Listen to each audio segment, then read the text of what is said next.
नमस्कार सर्वांना, माझ्या या ब्लॉगमध्ये सर्वांचं मनापासून स्वागत आहे। तर ही आहे गॅसची, आम्ही याला गॅस म्हणतो, कोणी कोणी शेगडी म्हणतात। तर असो, तर याची मी पूजा वगैरे केलेली आहे आणि हे आम्ही स्वतःने आणलं बरं का। हे मला गिफ्ट दिले आणि खरंच तुम्ही इमॅजिन पण नाही करू शकत की हे गिफ्ट मला म्हणजे असं पण गिफ्ट असतं का बरं एवढं मोठं। पण एवढं मोठं पण गिफ्ट कोणी देऊ शकतंय आणि ते कोणी असेल ना तर मी व्हिडिओच्या शेवटला नक्कीच सांगेल।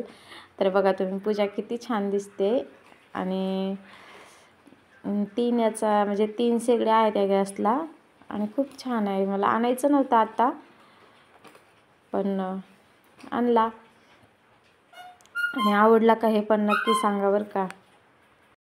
रक्षाबंधनचं वगैरे सगळे गिफ्ट देतात हे तर माहीत होतं, पण मला तर हे गिफ्ट भेटलं आहे पंचमीला। पण मला तेव्हा माझ्याकडं काही टाईम नव्हता आणि हे गॅसचं डायरेक्ट जोडायचं म्हणजे मला असं वाटत होतं पूजा वगैरे करावं मस्तपैकी, आणि त्याच्यामुळं मग मी थोडा वेळ लागू दिला, म्हणजे आज बसून वगैरे घेतला।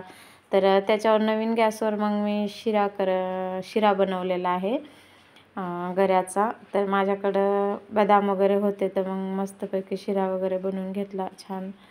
आणि गॅस मला खूप आवडला बरं का, खूप छान आहे। आणि मला वाटलं नव्हतं मी एवढ्या लवकर आमच्या घरी म्हणजे गॅस येईल, आणायचा होता पण त्याला थोडा वेळ होता।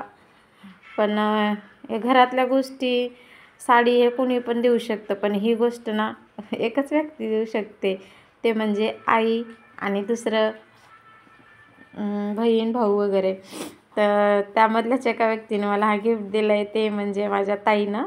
आणि मी तिला म्हटलं होतं नको नको आणू, पंचमीच्या दिवशी आमचे थोडेसे भांडणं झाल्यासारखे पण झाले, पण नाही का बहिणी म्हणजे ऐकणार नाही, ऐकायचं नावच घेणार नाही असं झालं होतं आमचं।